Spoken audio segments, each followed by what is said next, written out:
Olá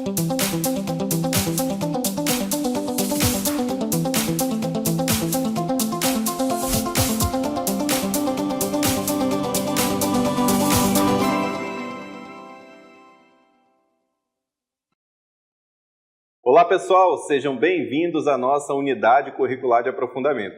Eu sou o professor William Costa, estou aqui para te ajudar a entender todos esses temas sobre a biodiversidade amazônica. E aqui eu estou ladeado por ele.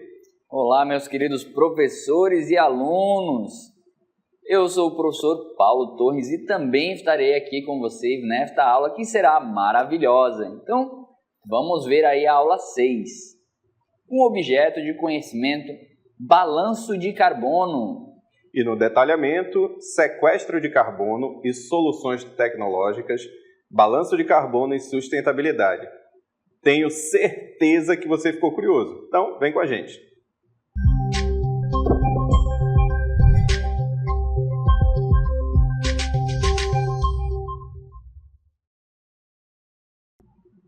Olá, meus queridos! E hoje nós vamos falar sobre sequestro de carbono.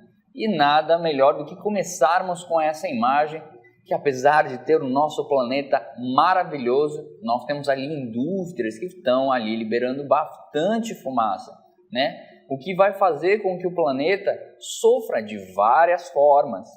Mas existe aí uma forma sequestrando esse carbono e é isso que nós vamos ver. Exatamente, olha, nessa aula nós vamos tratar sobre essas emissões excessivas aí de carbono, né, especialmente do dióxido de carbono, e nós vamos ver essas maneiras que existem, essas soluções que existem para sequestrar esse carbono, esse dióxido de carbono que está em excesso aí na atmosfera, reduzindo aí a emissão desse gás de efeito estufa. Não só esse, como outros, né, professor? Várias soluções tecnológicas têm sido abordadas para que a gente reduza a emissão desses gases que, assim, pioram o efeito estufa, né? Como nós já vimos, o efeito estufa é um efeito natural, mas esses gases, devido às suas propriedades físico-químicas aí e a sua interação com a radiação, eles acabam intensificando ainda mais esse efeito, que é o efeito estufa. Só que veja bem, nós temos, antes de começar a tratar exatamente sobre o sequestro de carbono, nós temos algumas definições, não é, professor? Exatamente, é muito importante vocês entenderem essas definições para a gente poder entrar no conteúdo em si. Então vamos ver essas definições. Primeiro nós temos aí balanço de carbono, ou seja, de CO2, que é a diferença entre emissões e remoções antropogênicas de gases de efeito estufa da atmosfera em um determinado intervalo de tempo. Então preste atenção, diferença entre emissões e remoções, tá bom? Então aí cria um balanço. Sim, e olha só, logo na sequência nós já temos a definição de remoções. O que são essas remoções? Olha, as remoções de dióxido de carbono, da sigla em inglês CDR, refere-se ao processo de remoção de CO2 da atmosfera, segundo o painel intergovernamental sobre mudanças climáticas. Então, veja, no balanço nós temos que a diferença entre emissões e remoções antropogênicas de gases de efeito estufa. Essa palavra antropogênica, ela significa que é feito pelo ser humano, tá certo? Tem a diferença entre essas emissões e essas remoções. A remoção já vai se referir ao processo de retirada, né, de remoção do CO2 da atmosfera. E quem trouxe essas definições foi o painel intergovernamental sobre mudanças climáticas, que é uma instituição muito importante para o monitoramento das mudanças climáticas no planeta inteiro. Bom, então já temos aí duas definições importantes, já temos o balanço e já temos as remoções, não é, professor? Exatamente, importante lembrar que as emissões, né, como nós falamos, são geralmente de indústria, né? Quando a gente tem ali em grande quantidade a queima do combustível fóssil, tá? Claro, animais também liberam, tá? É normal, a decomposição desses animais também liberam, nós liberamos através da respiração, mas em grande parte nós temos as indústrias hoje. E nós temos outra definição também que é muito importante, dê uma olhada, que é o estoque de carbono. Segundo o IPCC, que vocês acabaram de ver, é a quantidade de carbono mantida dentro de um reservatório em um tempo específico. Oceanos, solos e florestas são exemplos de estoques de carbonos. Tá? Então, nós podemos ali armazenar nos oceanos, nos solos e nas florestas essa quantidade de CO2 através de processos naturais que nós vamos ver aí direitinho. Mas é importante, como nós estamos falando de CO2, entender sobre o ciclo e a sua relação, né, o ciclo do carbono e a sua relação com esse sequestro de carbono. Então vamos nos aprofundar aí um pouquinho mais nesse ciclo aí do carbono. Dê uma olhada. Então aqui no ciclo do carbono, nós temos aqui o início, né, no crescimento e na decomposição das plantas. Importante lembrar o processo de fotossíntese que inicia aqui com o gás carbônico. Então esse gás carbônico, no processo de fotossíntese, ele vai se transformar em C6H12O6 mais o oxigênio. Então nós temos a liberação de oxigênio aqui nesse processo, né? Então, quando a gente fala tanto do crescimento e decomposição das plantas, esse processo está aqui, ó. Então, à medida que ocorre a decomposição das plantas, a gente sai aqui, né, do solo superficial para a decomposição, tá? Então, nós temos aí esse processo de fotossíntese, onde o oxigênio é liberado, né, como subproduto. Outra coisa que também acontece é o processo de respiração. Então, vamos dizer que eu tivesse aqui um animal exatamente nesse local. E esse animal, o que acontece? Da mesma forma que os seres humanos, todos os animais liberam CO2.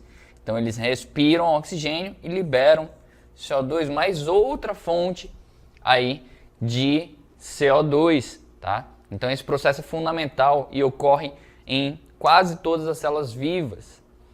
Outro processo que nós podemos ter também é a decomposição, como nós falamos anteriormente com as plantas, mas para todos os animais, né? Quando ocorre a decomposição, seja até de plantas mortas, nós temos aí a liberação de CO2 para a atmosfera. Então, nós temos vários processos aqui, inclusive quando nós temos indústrias. Essas indústrias aqui, elas estão fazendo o quê? Liberando através da queima de combustíveis fósseis, estão liberando CO2, tá? Então essa liberação de CO2 vai ser absorvida posteriormente aqui pelas plantas. Então é um ciclo que nós temos aí. Outra forma que também podemos ver é que, como falamos da morte dos animais, esses animais vão para o solo e no solo nós temos aqui a formação de sedimentos, tá? Formações rochosas que através de anos vão produzir aí combustíveis fósseis que são usados nas indústrias para liberar CO2. Então, nós temos aí que essa queima vai estar liberando CO2 para o ambiente. Outra coisa que nós podemos também ter aqui é a troca nos oceanos e atmosferas, tanto superficialmente, junto com a atmosfera, quanto também aqui trocas em águas profundas ou águas superficiais. No caso aqui a gente está falando do CO2 que vai produzir aqui o H2CO3, que é um ácido carbônico. Então note que o CO2 está diariamente na nossa vida em todos os lugares. E nós vamos ver aí a seguir. Exatamente, olha, só um detalhe é que as indústrias elas têm um papel importante nessa liberação de carbono. Por quê? Porque a partir da Real que nós tivemos uma intensificação da emissão desses gases. Como a gente viu, é um processo natural liberar CO2 para a atmosfera? Sim. Mas os processos artificiais contribuíram sobremaneira para a emissão de CO2 para a atmosfera. E sendo liberado em grande quantidade, como nós já vimos, ela é opaca à radiação e nós ficamos dentro de uma estufa, onde o calor fica concentrado aqui dentro do planeta. Então, a ideia é o quê? É diminuir essas emissões, né? Para quê? Para fazer um balanço de carbono. Ou seja, para diminuir essas emissões, nós precisamos o quê? Capturar esse carbono, não é? Capturando esse carbono, nós temos uma diminuição. E o balanço de carbono vai ficar mais equilibrado, de modo que esse calor que está preso aqui, ele possa ser reemitido para o espaço, não é? Então essa vai ser a função do sequestro de carbono. E nós vamos estudar aqui que ele pode ser feito tanto de maneira natural quanto de maneira artificial, não é? Então vamos primeiro entender o que é o sequestro de carbono, né, professor? Exatamente. Tá? Então nós temos aí o sequestro de carbono, refere-se ao processo de captura e armazenamento de dióxido de carbono da atmosfera. Então, como nós falamos anteriormente, nós estamos liberando muito dióxido de carbono para o ambiente. Naturalmente, nós já liberamos através da respiração e decomposição dos seres vivos, mas a quantidade aumentou drasticamente e precisamos ver alguma maneira de resolver isso. Então, uma delas é o sequestro de carbono, para evitar que ele contribua para o aquecimento global. Então, esse processo pode ser tanto natural quanto tecnológico. Então, aí, nessa imagem, nós temos apenas uma ideia para vocês entenderem mais ou menos como funciona isso. Então, como mostra a imagem, nós temos aqui uma captura, né, e separação desse CO2 que está disperso pelas indústrias. E aí ele pode ser mandado para o solo, ele também pode ser mandado para lagoas, mas em grande parte nós temos esse CO2 inserido em reservatórios de gás e óleos esgotados, em aquíferos profundos, em minas de carvão. Mas também podemos ter aqui as árvores capturando esse CO2, o que é um processo natural, né? Então, esse sequestro de carbono ele é muito importante para o meio ambiente, né? Exatamente.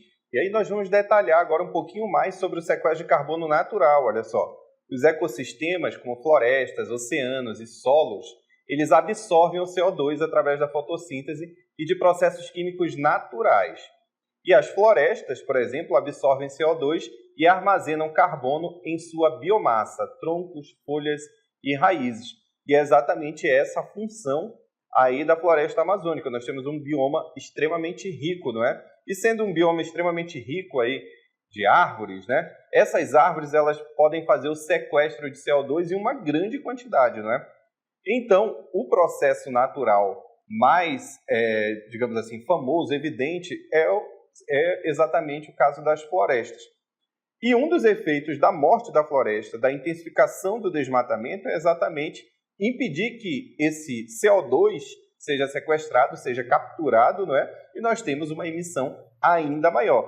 Essa é a função de não desmatar em excesso, né? Porque desmatando em excesso, nós perdemos aí a capacidade de capturar esse carbono, esse dióxido de carbono, e esse dióxido de carbono, não sendo capturado, ele vai se concentrar na atmosfera e vai fazer com que o planeta prenda mais calor ainda, não é? Porque o CO2, ele é um gás opaco à radiação, né? Então, quando ele chegar lá em ondas longas, ele vai se refletir de volta para cá, pro planeta, e ele vai ficar preso aqui no planeta. Então, essa é a função das florestas. Essa captura natural, ela é feita, um dos exemplos, ela é feita através das florestas, né, professor? Exatamente. E é muito importante vocês entenderem isso, porque a gente está falando aqui de uma escala de uma plantinha ali, né, como vocês estão vendo no exemplo. Mas o que nós queremos trazer de reflexão para vocês é que isso acontece em escala global. Então, quanto mais nós tivermos plantas, mais CO2 nós conseguimos tirar ali da atmosfera, né? Quanto mais a gente tiver produção de CO2, maior vai ser a temperatura do planeta. Isso vai servir de base para outras coisas que nós vamos discutir a seguir. Mas é importante vocês entenderem isso. Uma estimativa, mais ou menos, em questão de sequestro de carbono natural, é mais ou menos essa aí, dê uma olhada. Nós temos parar de desmatar e reflorestar, compensaria até 1/3 das emissões dos gases de estufa. Então imagina, se uma empresa libera ali em torno de 90 quilos de CO2, nós temos 30 quilos de CO2 voltando, né? Então é muita coisa, é muito gás. A gente está falando de gases, gente. 30 quilos é muito gás sendo absorvido pelo planeta. Então, a maneira mais fácil e barata de frear esse aquecimento global é plantando, é colocando ali uma plantinha, tá? E não estou falando só isso aqui no Amazonas, mas sim no planeta todo, né, professor? Exatamente. E importante também, nesse reflorestamento que está sendo citado, respeitar as espécies típicas da região. Porque, por exemplo, inserir determinadas espécies da flora em determinados ecossistemas pode fazer com que se desequilibre. Por exemplo, se algumas indústrias querem plantar muito eucalipto. Só que o eucalipto ele não pode ser inserido em qualquer bioma, não é? Uhum. Então, sendo inserido aí uma espécie que não combine ali com aquele ecossistema, nós vamos ter também um desequilíbrio, o que pode causar um efeito reverso, né? Com a ideia que era reflorestar, você acaba causando outros efeitos, desequilibrando o ecossistema de outra maneira, tá certo? Mas não existe só o sequestro natural, né, professor? Exatamente. Nós também temos aí o sequestro tecnológico desse carbono, né? Uma maneira otimizada de atrair esse CO2 e usar de algumas formas. Então, dê uma olhada aí. Nós temos aí o sequestro tecnológico, ele inclui métodos desenvolvidos pelo homem para capturar e armazenar esse CO2 de fontes industriais, diretamente da atmosfera. Então, como vocês podem ver ali no desenho, nós temos ali um ventilador sugando esse CO2, né? Então, essas tecnologias são fundamentais para estratégias de mitigação das mudanças climáticas, especialmente em setores onde a redução de emissão é mais desafiadora. Então, nós temos lugares que realmente fazer um plantio ali não é o suficiente para estar pegando essa quantidade grande de CO2, né? Como o professor havia falado, essa plantação também precisa ser estratégica. Não é só plantar qualquer planta. Então, a gente está falando aqui de escalas grandes de plantio. Se a gente falar em questão pequena, até leguminosa com hortaliças precisa ser colocada de forma estratégica, porque cada uma precisa ali de nutrientes diferentes, né? Então, imagina numa escala muito grande. Então, em lugares que a gente não consegue ter esse plantio, uma captura tecnológica, ela é melhor e mais aconselhável para trazer todo esse CO2 do ambiente, né? Sim, e nós temos um exemplo aí, olha, captura direta do ar. Então, na captura direta do ar, é uma tecnologia emergente que captura CO2 diretamente da atmosfera, independentemente de fontes específicas, ajudando a reduzir a concentração global de gases de efeito estufa. Então, aí, olha, nós estamos falando de uma tecnologia que faz a captura direta do ar. E nós temos uma animação, olha só.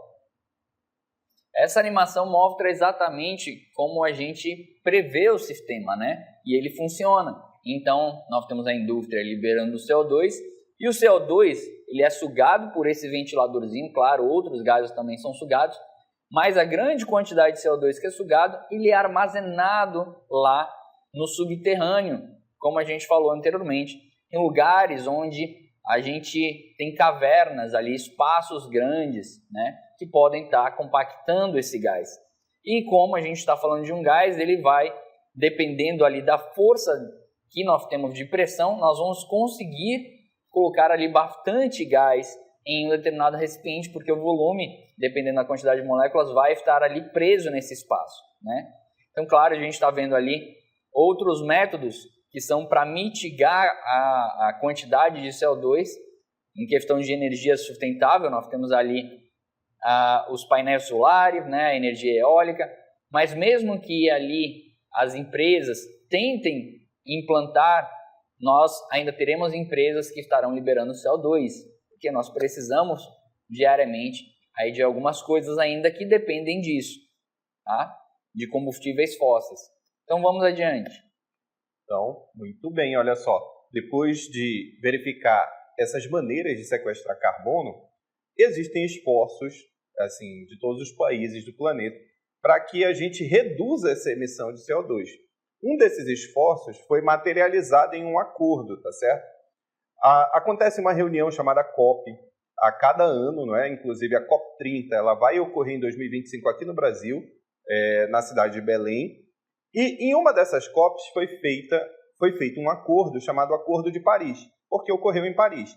E esse Acordo de Paris, ele tem sido o principal instrumento que norteia as ações governamentais nesse campo. Olha só, o Acordo de Paris é um tratado internacional sobre as mudanças climáticas adotado em 2015, que visa limitar o aumento da temperatura global neste século a menos de 2 graus Celsius, acima dos níveis pré-industriais, com esforços para restringir o aumento a 1,5 grau.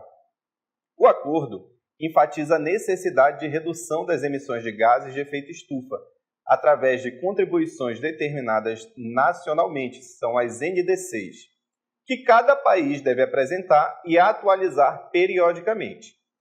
Os incentivos governamentais sobre o sequestro de carbono fazem parte das estratégias para atingir as metas do Acordo de Paris.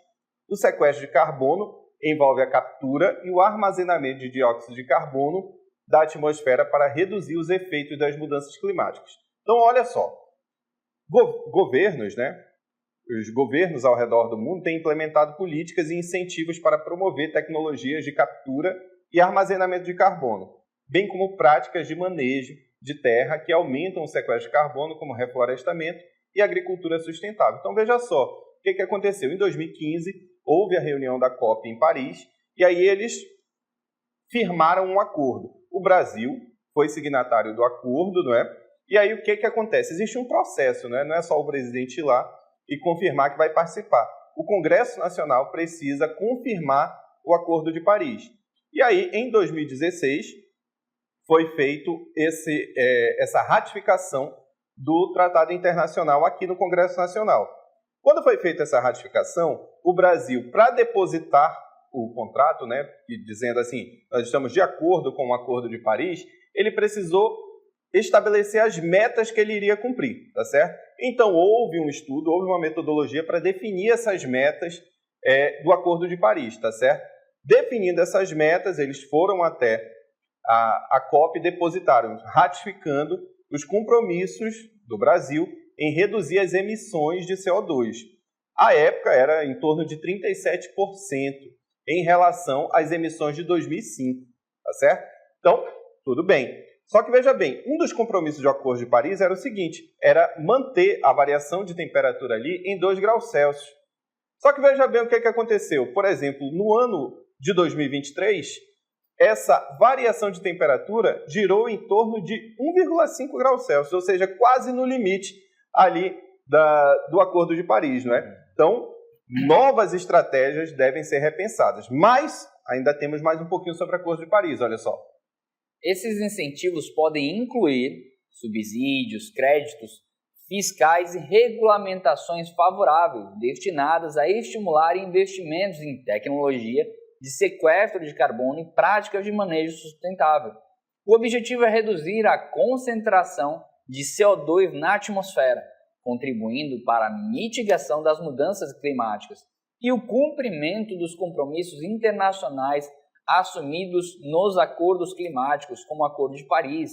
Então, notem que nós estamos falando, desde o início, de uma influência global que foi reconhecida por 195 países que aderiram ao acordo.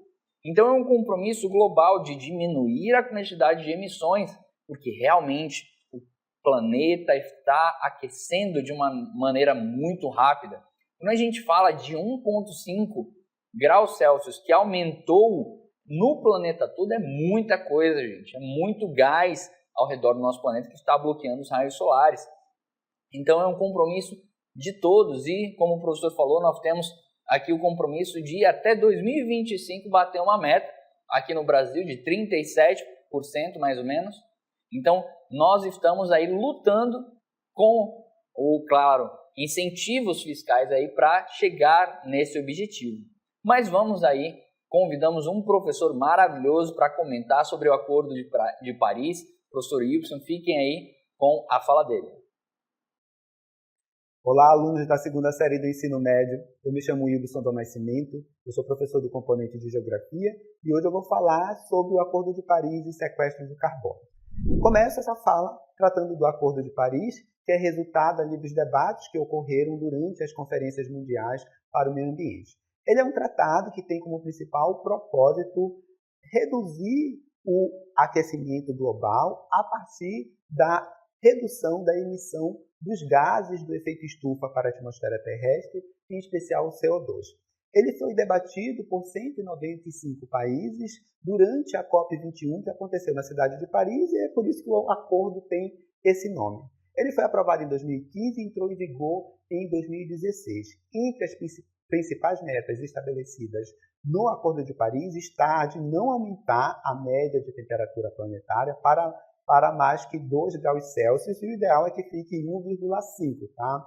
Isso em relação aos dados referentes ao período pré-industrial, certo? Para alcançar essas metas estabelecidas pelo Acordo de Paris, os países eles precisam ali preservar, conservar os chamados sumidouros e depósitos ali reservatórios dos gases do efeito estufa. Precisam também estabelecer metas para reduzir a emissão de CO2 para a atmosfera, e essas metas elas são estabelecidas a partir das especificidades econômica e tecnológica de cada país.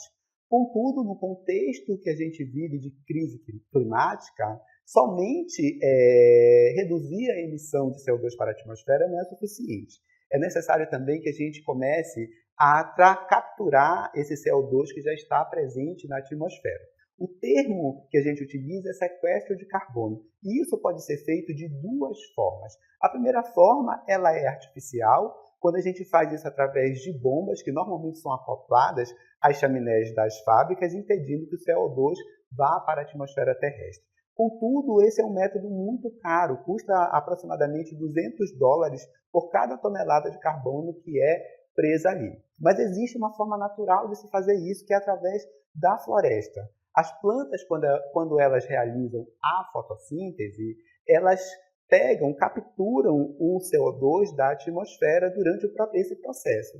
E aí, parte desse CO2 fica na estrutura das plantas através de processos bioquímicos. Isso faz com que, por exemplo, florestas como a Amazônia sejam consideradas ali sumidouros de carbono. Isso ajuda também para que a gente tenha a redução do chamado aquecimento global. Espero ter contribuído com os estudos de vocês e até uma próxima oportunidade. Tchau, tchau. Fiquem bem.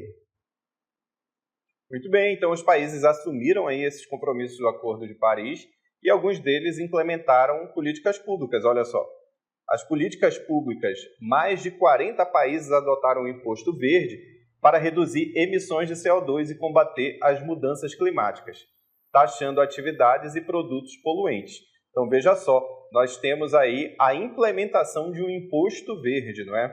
Esse imposto verde, o Brasil, em 2023, ele realizou a reforma tributária. Na reforma tributária, um dos impostos que foram inseridos nessa nova reforma foi um imposto chamado Imposto sobre Bens e Serviços, que são degradantes à saúde e degradantes à natureza. Esse imposto, a função dele não é uma função fiscal, ou seja, ele não tem como função arrecadar, ele tem como função desestimular ações que são prejudiciais à saúde, ações que são prejudiciais ao meio ambiente, tudo bem? Então, essa é a ideia aí das políticas públicas que não são só fiscais, tá certo? Elas têm implementado outras ações também, ações diretas de combate ao desmatamento e tudo mais, reforçando ainda mais os compromissos para se manter a floresta em pé, não é, professor? Exatamente. E notem que nós estamos falando aqui, o professor havia comentado, né, $200 aí, que a gente tem um valor já monetário em relação à quantidade de CO2, né? Então notem que a gente está falando já que existe uma oportunidade financeira ali. Mas aqui é importante a gente apresentar um gráfico para vocês antes de falarmos isso, que o Brasil registrou em 2020 a maior emissão de CO2 desde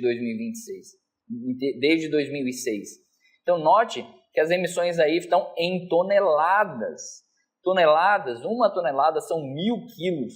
Então nós temos aí, ali em 2005 mais ou menos, chegamos a 3.000 toneladas. É muito CO2 e precisamos trabalhar isso de alguma forma, né, para preservar o nosso planeta. E um dos fatores que podem ajudar ali a trabalhar essa quantidade de CO2 é o papel das empresas privadas. Porque já que elas não conseguem, né, tá reduzindo ali a quantidade de CO2, o que elas fazem? Elas incentivam outras pessoas a fazerem isso por elas, que geram aí o crédito de carbono, que é uma atribuição monetária para redução de emissão de CO2. E aí vem a redução que a gente havia falado já no início. E essas empresas que emitem, elas sofrem uma compensação. Então as empresas podem adotar medidas que compensam esses processos poluentes que elas estão fazendo. Então funciona mais ou menos assim como a imagem que vocês podem ver aí. A empresa está poluindo, vai pagar uma empresa que vai mediar ali o plantio dessas plantas, né, dessas árvores, para poder pegar o CO2, e aí é devolvido esse crédito para as empresas. E aí as empresas conseguem realmente mitigar essa quantidade de CO2 que elas emitem, correspondendo às métricas que foram colocadas anteriormente. Outras medidas também são interessantes, como uma medida em que, quando se detecta ali no estudo de impacto ambiental que o empreendimento ele é potencialmente poluidor ou ele é poluidor, uma das medidas é financiar, por exemplo, unidades de conservação, tá certo? Que são administradas pelo governo. Bom, pessoal, espero que vocês tenham gostado, espero que vocês tenham entendido. E aqui nós nos despedimos de vocês. Até a próxima. Tchau, pessoal. Até.